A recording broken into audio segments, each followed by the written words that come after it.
Bon, eh bien... J'étais en train de regarder encore ce qui nous attend. Tu as peur ? Voilà, je suis choqué. Comme vous l'aurez compris, effectivement, on sort du tirage au sort de la Ligue des Champions qu'on a fait en live sur Twitch. Et là, justement, on fait le point, on fait l'analyse, effectivement, du tirage au sort un peu particulier de cette nouvelle formule de la Ligue des Champions, où le Paris Saint-Germain tombe contre 8 équipes dans un espèce de grand championnat. C'est compliqué, vous pouvez voir, il y a plein d'explications. il est déjà, Nul.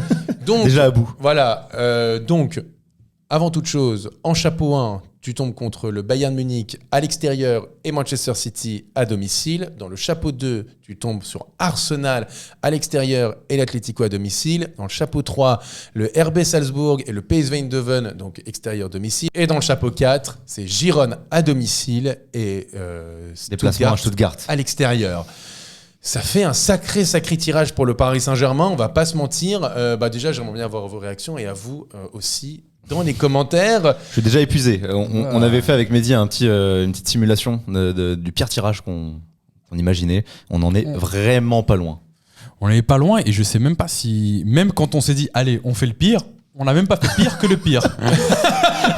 C'est quand même une petite part de nous qui dit non. Ouais, même, c'est pas possible. Il faut être réaliste. Non, tu vas où là ? Même le ballon, On se disait, même le ballon il se barre. Non, on se disait que ça pouvait pas être aussi pire que ce qui arrivait finalement, et la réalité est bien pire que nos pires cauchemars.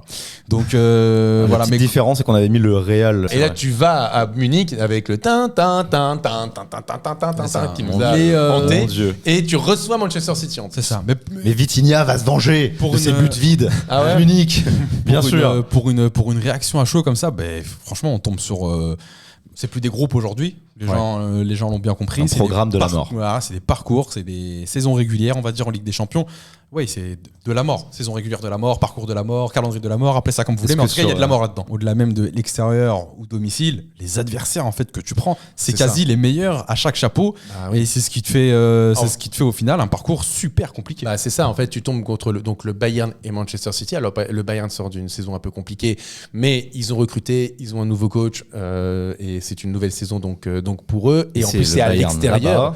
Voilà. Tu reçois le Manchester City. C'est Manchester City, hein, tu connais, champion d'Angleterre 4 fois de suite, quart de finale avec des champions, mais qui perdent au tir au but contre le Real Madrid. Tu tombes contre Arsenal, qui est une des meilleures équipes aujourd'hui d'Angleterre, une des meilleures équipes d'Europe. Donc c'est limite, pour moi, c'est un faux chapeau 1. Arsenal, c'est les deux meilleurs du chapeau 2. C'est les deux meilleurs du chapeau 2. Effectivement, tu avais aussi le Bayer Leverkusen, mais tu as l'Atlético qui a peut-être sûrement fait même le meilleur mercato cet été avec leur équipe. Et ils ont récupéré Julian Alvarez, le Normand en défense, Clément l'anglais, Gallagher au milieu de terrain. C'est Griezmann qui revient en forme directement. Voilà. Dans le chapeau 3, tu tombes contre le Salzbourg, mais tu joues contre le PSV. Donc tu te dis ça va. Le PSV Eindhoven, je vous précise, j'ai les stats sous les yeux. Le PSV Eindhoven, la saison dernière, c'est une des meilleures équipes. C'est la meilleure équipe du championnat néerlandais, championne, avec 29 victoires, 4 matchs nuls, une seule défaite, 111 buts marqués et 21 buts encaissés la saison dernière. Et cette saison, ils repartent de plus belle puisque c'est 3 victoires en 3 matchs avec 15 buts marqués et seulement 3 encaissés. Donc c'est une très très grosse équipe. Qui avait causé bien du souci à Dortmund. À Dortmund, exactement, en faisant match nul à domicile. Absolument. Et enfin, tu tombes contre Girone et aussi peut-être une des meilleures équipes avec Aston Villa du chapeau 4 qui est Stuttgart. Et en plus, c'est un déplacement en Allemagne. On ne connaît pas encore le calendrier. Il devrait tomber dans les prochaines heures, prochains jours.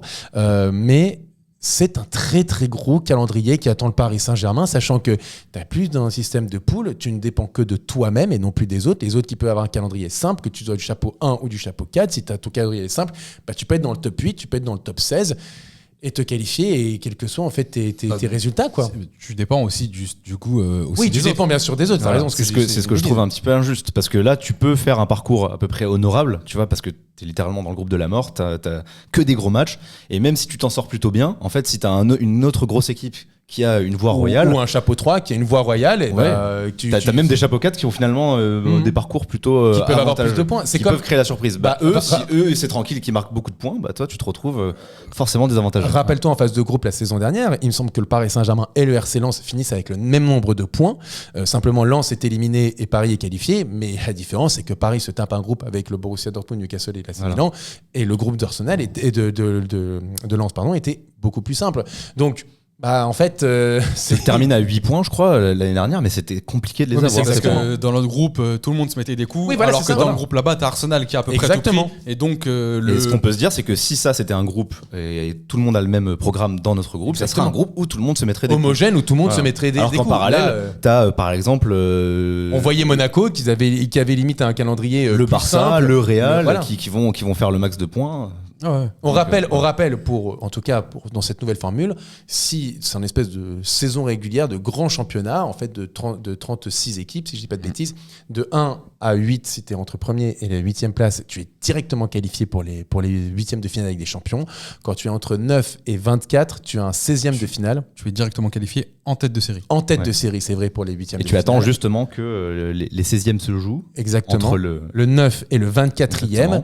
Exactement. Et en fait, quand tu finis entre 9 et 16, si je dis pas de bêtises, C'est ça. tu es tête de série et donc en gros, tu tombes contre le 17 et le 24. C'est Et ça. donc, Tête de série t'as des une 16e. espèce de Tête de C'est série génial. des 16e. Enfin, ou 9 et 15 et 16 17, bref, voilà.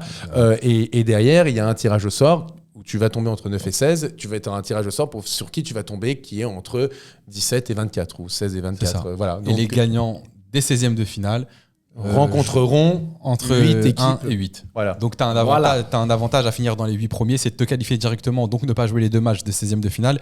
Et en plus de ça, jouer une équipe dite plus faible parce qu'elle a fini derrière toi dans le classement et qui aura joué 2 matchs de plus. Donc par exemple, Par exemple, le PSG ne sera pas qualifié directement. je nous souhaite d'être qualifié directement, mais si tu trimes, si tu galères, tu passes par ces 16e, si tu te qualifies même à la fin, en février, déjà la saison sera hyper longue, Ouais. bah tu te retrouves contre une tête de série.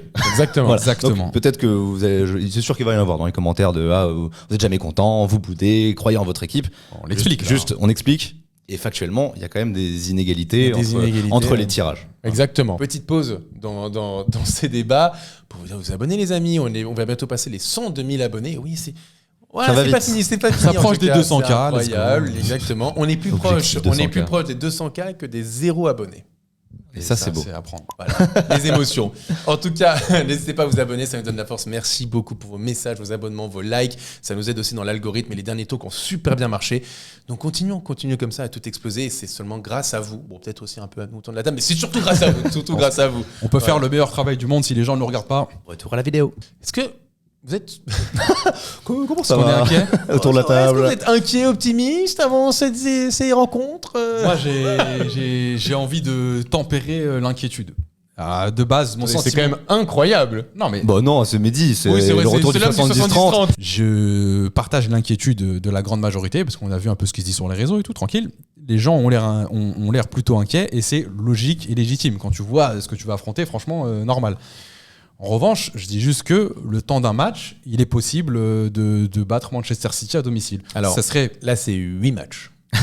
Oui, non, j'ai dit le temps d'un match. Il va falloir être très bon Non, directement mais et sur un match. jusqu'en Oui. février, jusqu'en janvier-février. Si, ne pas faire de langue de bois, qui nous inquiète, voilà, on l'a sous les yeux parce que les gens nous disent que doivent se demander Bah, qu'est-ce qu'on regarde depuis tout à l'heure sur l'écran, oui, c'est on le a tirage au lequel, sort. le tirage au sort. Potentiellement inquiet par toutes les équipes. Oui, bien sûr, bien sûr. Principalement sur les 4 premières, on va se mentir. D'accord. Bayern, Faut City, arrêter un peu. Arsenal, Atletico. Non mais on peut dire les choses. Tu peux perdre à Stuttgart, y a pas de problème. Tu peux perdre à Stuttgart. Tu peux perdre à Stuttgart. Mais, ou voire même sur le match nul. oui, mais sur le papier, qu'est-ce qu'on est censé faire à Stuttgart? D'accord, mais Je vous pose la question. donc Non, mais- t'es contradictoire sur tes anticipations parce que sur le Non. papier contre City, qu'est-ce Pas qu'on du est censé tout. faire? Pas du tout. Laisse-moi juste aller au bout. Qu'est-ce que tu es censé faire contre Gagner. Stuttgart? Voilà. Gagner. Mais tu peux perdre. Voilà. Ok. Donc moi je vous dis Où que veux-tu revenir, mais je vais vous expliquer dans le sens inverse que quand tu vois les 4 premiers, bon, il y a beaucoup de gens qui diront que tu es censé perdre contre le Bayern à l'extérieur. Moi, je dis contre le Bayern, tout est jouable, parce que je vois le Bayern jouer depuis la saison dernière, je vois le Bayern jouer en début de saison. Ils ont été mis en difficulté contre Wolfsburg. Ouais. Le Romayer a mis son doublé, etc. Je pense que tu peux battre le Bayern. Le match le plus compliqué pour moi, c'est Manchester City et Arsenal. Et pas l'Atletico. Aussi, tu peux aussi faire. Non, mais Atletico qu'on tu n'a peux jamais aussi faire. affronté, On les a ça va jamais être ça va être affrontés, une grande ils sont très première. bien, leur mercato. L'Atlético Madrid, là à l'heure on tourne, hier à domicile, une des équipes les plus nulles de ce début de saison, ils font 0-0 contre eux, l'Espagnol Barcelone. Ils ont battu 3-0 Girone aussi. Oui, très bien, mais ils ont fait 0-0 hier contre l'Espagnol Barcelone, une des équipes les plus nulles dès ce début de saison en Espagne.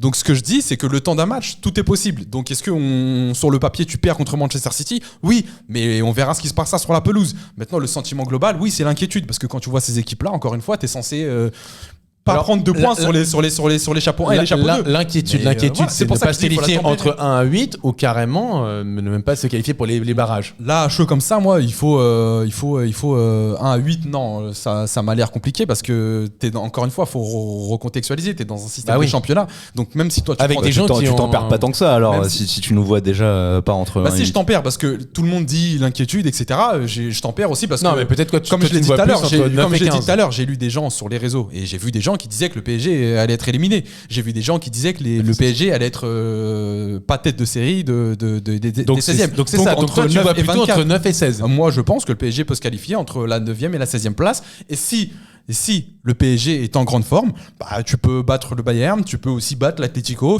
tu peux aussi battre les 4 équipes de chapeau 3 et chapeau 4 et te retrouver qualifié dans les 8 premiers. C'est aussi possible. Je dis que c'est possible. Bien sûr.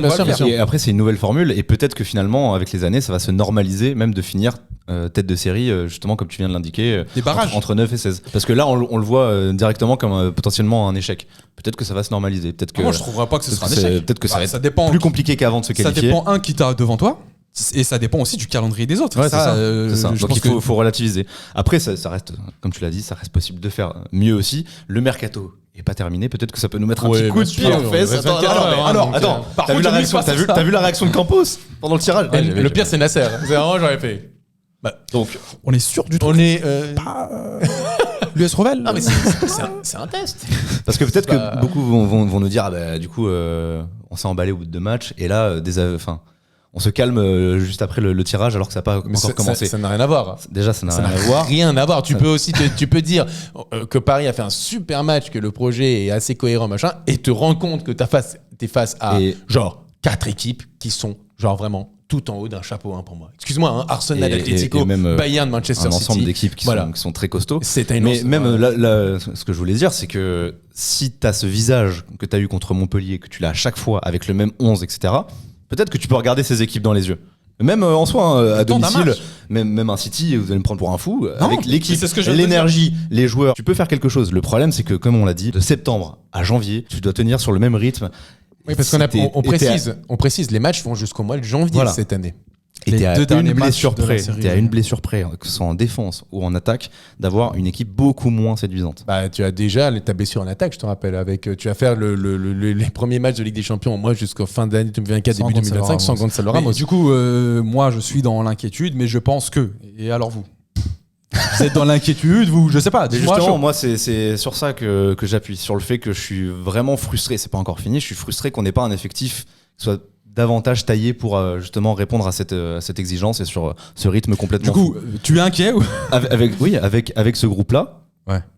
Il y a des limites. Il y a des limites et justement, je sais pas si on pourra faire un turnover, si on pourra avoir le visage qu'on a eu là sur la durée. Donc oui, factuellement, je suis plutôt inquiet. Attention. Moi, je suis le pessimiste de service, donc vous savez, c'est comme ça. C'est le pire tirage que tu pouvais avoir. Clairement, je vois pas, tu peux difficilement avoir pire. Franchement, il y a un truc, on est d'accord. Là, c'est quand même. Non, mais même si tu avais une grosse équipe pour le PSG, c'est-à-dire que quoi qu'il arrive, tu joues le Bayern, tu joues City, et ne me dites pas dans les commentaires, je vous en supplie, ne me dites pas dans les commentaires. Il faut éliminer tout le monde pour gagner la Ligue des Champions. C'est faux. C'est archi faux. Paris a fini 2e de sa poule l'année dernière. Ils sont tombés contre la Real Sociedad alors qu'ils auraient pu tomber sur le Real Madrid. Donc ça n'a rien à voir. Ça aussi, le parcours, bien sûr, ça a un rôle pour... tu as des parcours plus ou moins compliqués. Manchester City, par exemple, ils tombent contre le Real en quart de finale. Je vous assure que s'ils étaient tombés contre le Barça et ensuite contre le Bayern, contre le Dortmund, ils seraient en finale à regarder les yeux dans les yeux le Real Madrid. Donc évidemment, tes adversaires et le parcours, ça conditionne énormément toute ta compétition. Donc bien sûr que là, en fait, tu ne pouvais pas avoir pire ou difficilement avoir pire. Maintenant, évidemment, là, sur le papier comme ça, tu te dis, ok, tu vas pas faire... Enfin, j'espère pas. Alors là où effectivement, là, il y a un downgrade qui est catastrophique du PSG, je peux pas imaginer que tu fasses 4 défaites en 4 matchs contre Bayern, City, Arsenal et l'Atlético. J'espère quand même que effectivement contre City au parc, Paris va les regarder dans les yeux. Ils vont pas baisser la culotte pour se prendre la fessée. Ça dépend du calendrier, ça dépend d'où t'en es dans ton. Bien sûr. Et pareil contre l'Atlético Madrid, qui font certes un très bon recrutement. On connaît le jeu de Cholo Simeone, mais à domicile, j'espère que tu es quand même là pour aller choper des points. ou pas, ou contre n'importe quelle équipe en fait. Parce que bien sûr, on est là à dire c'est des équipes qui sont compliquées, mais j'espère quand même que, on l'a vu quand même, t'as des joueurs, t'as pas des peintres, t'as de quoi faire. Maintenant, ce qui est un peu effectivement dommage et problématique, et on en parlait un peu, de toute façon on fera le bilan du mercato derrière en talk, t'avais 3 mois pour recruter. T'avais 3 mois pour aller chercher tes manques. T'avais 1 an pour anticiper le départ de Kylian aussi. Non, mais même au-delà du départ de Kylian, si t'as pas ta perle parfaite, ton joyau parfait, le joueur parfait que tu voulais en attaque, bon bah tant pis, mais c'est rien sur en défense en fait. Si t'as plus Hakimi, t'as qui à droite? Tu vas mettre qui? Zaïre Emery ou Doué ou Zagué contre City ou contre Arsenal, contre l'Atlético, contre le Bayern. Ou à gauche, si t'as plus Nuno Mendes, tu vas mettre Beraldo. On l'a vu Beraldo sur le côté gauche, même contre Dortmund. Non mais ça peut, c'est juste que ça les surresponsabilise en plus. Mais non mais c'est pas leur poste. Oui, en plus. Ça fait 5 mois que tu devais travailler ça. Je te dis, t'as même pas besoin d'aller chercher en attaque pour remplacer Mbappé. C'est juste en défense. Tu vois ce que je veux dire? C'est ça moi qui m'exaspère un peu. Sinon à la limite, tu as créé un groupe, tu as créé une cohésion, tu as une bonne équipe, on l'a dit, on l'a répété et ça on va pas revenir sur nos propos, c'est vrai. Mais il te manque quantitativement des joueurs et en fait t'es sur un fil. T'es sur un fil sur certains postes, un fil. C'est vraiment. Ça qui est dommage, c'est que t'aurais pu appréhender ça de façon plus sereine, plus tranquille, parce qu'en plus t'as fait vraiment des bons coups, il faut le dire et on le répète. Sûr. Des bons coups qui s'acclimatent, qui sont Lucho compatibles, tout ça très bien, des bons joueurs. Mais derrière t'es trop limité. T'es trop limité. Et là en fait tu vas être perpétuellement à la guerre en fait, tout le temps. Et t'as un championnat, et c'est pas. Non, mais c'est vrai. C'est que le calendrier, en fait, est complètement fou. Donc, et t'as les trêves internationales, et on sait parfois qu'ils rentrent, les joueurs qui peuvent rentrer fatigués, / blessés. Et en plus de ça, t'as plus en plus de nos joueurs qui sont appelés. Tu vois, t'as un Zaïre Emery qui est là avec l'équipe de France. T'as Barcola, tu vas voir, qui va petit à petit chercher. T'as la Coupe de France qui démarre avant les 2 derniers matchs. Voilà, c'est ça. Même avant, oui, c'est ça, avant les 2 derniers, t'as raison. Début janvier, t'as le début de la Coupe de France. Et mi-janvier, t'as les 2 derniers matchs de série comment on appelle ce truc là, le championnat de Ligue des Champions, de la saison régulière de Ligue des Champions, des phases de poule si vous voulez. Et ça qui est dommage, c'est que t'as l'impression qu'ils atterrissent en fait, t'as l'impression qu'ils avaient peut-être pas anticipé ça alors que ça fait j'ose pas imaginer peut-être qu'ils en tout cas un tel tirage peut-être qu'il avait pas anticipé, mais tu te dois voilà, et en fait quoi qu'il arrive on faisait que le répéter, c'est nouvelle formule, c'est plus les mêmes groupes, t'es plus aussi avantagé quand tu finis premier de ton championnat, ça c'est factuel, on le voit bien là, et donc il fallait anticiper tout ça, il fallait travailler. Là t'as l'impression et c'est sans banaliser ce qui a déjà été fait dans le mercato, mais t'as l'impression qu'il faut encore 3 semaines, 1 mois de mercato maintenant. Je suis d'accord avec toi, que ce soit pour vendre parce qu'il y a des petits retournements de situation, ou pour acheter. Et on le répète, c'est pas pour minimiser les joueurs qui sont arrivés ou les performances qui ont été faites, c'est juste simplement, c'est un marathon, ce championnat-là, c'est un deuxième marathon. Tu as le marathon du championnat de Ligue 1 et désormais tu vas avoir un marathon du championnat de la Ligue des Champions. En quelques mois. Sur 5 mois, tu vois. Septembre, octobre, novembre, décembre, janvier, février, 6 mois. Donc c'est un marathon de 6 mois quand même. Mais c'est pour ça que je me dis, malgré les grosses mais les autres aussi peuvent avoir des blessures, les autres aussi peuvent avoir des méformes. Il y a plein de... Et je le répète, quand tu es Paris Saint-Germain, tu vas malgré tout, je suis désolé, quand tu reçois l'Atlético, qui je pense a vraiment une grosse équipe et a fait un gros mercato, tu dois y aller pour gagner à domicile contre eux, même contre City. Tu l'avais fait en phase de poule en 2021. 2-0. Voilà, contre le Bayern, tu avais gagné aussi. Bon, c'était au Parc à l'époque en 2017. Arsenal, tu avais gagné T'avais fait gagner ou t'avais match nul au Parc des Princes? C'était 2 matchs nuls, non? T'as fait 2 matchs nuls, mais sur les 2 matchs, tu dois gagner. Bon, c'est un autre Arsenal. C'est une réadaptation après Zlatan, mais là, c'est une réadaptation aussi après Kylian. Et il n'y a pas que lui. Si tu fais le parallèle par rapport à l'équipe de l'année dernière, même par rapport au mercato, tu perds peut-être 4 titulaires dans l'esprit. L'année dernière, tu recrutes Skriniar, Lucas Hernandez, ils arrivent pour être titulaires. Les deux sont pas là pour différentes solutions. Skriniar, on compte plus sur lui. C'est juste ça. Lucas, on attend peut-être qu'il sera là pour janvier. Mbappé pas là, et Ramos qui est devenu un titulaire, pas là pendant 3 mois non plus. Ouais. Donc voilà, tu commences ce groupe de fous furieux avec 4 titulaires dans l'année dernière qui sont pas là. C'est aussi pour ça que je t'en perds. T'as commencé à en parler, c'est que il y a aussi une histoire de contexte. Eux aussi, je parle des autres équipes, vont faire tourner. Eux aussi ont des championnats super qui vont très vite, quoi, et qui se jouent à haut niveau, notamment pour Manchester City, Arsenal. Donc s'ils peuvent avoir des blessés, un calendrier surchargé, des joueurs en méforme, etc. Donc c'est aussi des paramètres à prendre en compte. Et c'est pour ça que le PSG peut avoir sa carte à jouer. Évidemment que là tout de suite c'est compliqué et que c'est l'inquiétude qui règne en premier. Mais juste, ça donne l'impression qu'on n'est pas prêt. Ça donne cette impression-là, qu'on n'est pas prêt, qu'il y a un beau projet. Je pense que ça va au-delà, c'est pas prêt. C'est juste sur. T'as une montagne face à toi. Faut gravir une sacrée montagne. Après on dit pas la gravir. Mais du coup, voilà, tout va dépendre. Pour moi, t'es pas assez équipé. Alors, et je vais te dire, je suis d'accord. Et en fait, on va aller jusqu'au bout de la métaphore de la montagne. C'est comme si effectivement, tu avais un Everest devant toi, shout out Inoxtag, et que ça va dépendre aussi des conditions météorologiques. Si tu as des bonnes conditions météorologiques, que le matériel tient, etc. Oui, bien sûr que tu peux la gravir, mais t'es pas à l'abri du tout parce que tu es testé à l'Everest de taper une tempête de neige, des avalanches, des machins qui vont compliquer ton expédition. Après, j'ai déjà vu des mecs grimper la Tour Eiffel à main nue. Oui, c'est vrai. Donc tout est possible. Et Ahmed Silla aussi a aussi dans un film à gravi l'Everest. Si Ahmed Silla l'a fait, pourquoi Luis Enrique le mec a rien compris. Et pour compléter, peut-être que t'as un bon équipement de base, c'est une belle combinaison, mais t'as pas de backup, t'as pas. Ah oui, t'as pas. Tu vois, t'as pas le grappin de sauvetage, etc. Disons que si ta corde se casse, t'as pas d'autres cordes au PSG, tu vois. T'as une ficelle. Voilà. Alors qu'un bon alpiniste, il arrive avec 2 cordes. L'eau, il y en a qu'une. C'est ça peut-être le problème. Il faudra espérer que la corde tienne jusqu'au bout. Mais si ça tient, tu peux le gravir l'Everest. Donc c'est pour ça, voilà, c'est là où je veux tempérer. On est peut-être encore à chaud. Non, mais on s'attendait pas à une telle baffe. On a essayé de tempérer quand même. Le tirage au sort vient d'avoir lieu. Après, on va tous avoir d'autres arguments, d'autres analyses, d'autres visions, etc. On va voir comment chaque équipe vont avancer. Voilà, tu verras aussi le calendrier qui va arriver dans quelques jours, quelques heures. Je veux dire, si tu joues les grosses équipes à la fin, si c'est un peu mélangé, si tu vas prendre tes points à la fin, il y a plein de paramètres encore pour pouvoir analyser tout ça de la manière la plus exhaustive possible. Mais c'est bien d'avoir le premier sentiment. Et aujourd'hui, le premier sentiment qui règne, je pense qu'on l'a bien compris autour de cette table et que les gens qui nous regardent aussi l'ont bien compris, c'est l'inquiétude. C'est normal sur le papier. Mais après, c'est pas définitif. C'est pas du tout définitif. C'est pas définitif. L'année dernière, quand les phases de poule sont tombées, t'as des gens qui te disaient qu'on allait sortir, t'as des gens qui disaient qu'on allait l'écraser. Finalement, on a fait un entre-deux. On a réussi à se qualifier à la dernière journée. Je suis pareil là-dessus. Je pense que ça va être super compliqué, mais vos pronos. Combien de points? Au maximum, tu peux avoir 24 points. Moi, tu prends 16 points. C'est-à-dire, ça serait quoi ton bilan? Moi, je pense que tu peux aller battre le Bayern. Ok. Encore une fois, il y a ce truc de quand est-ce que tu les joues.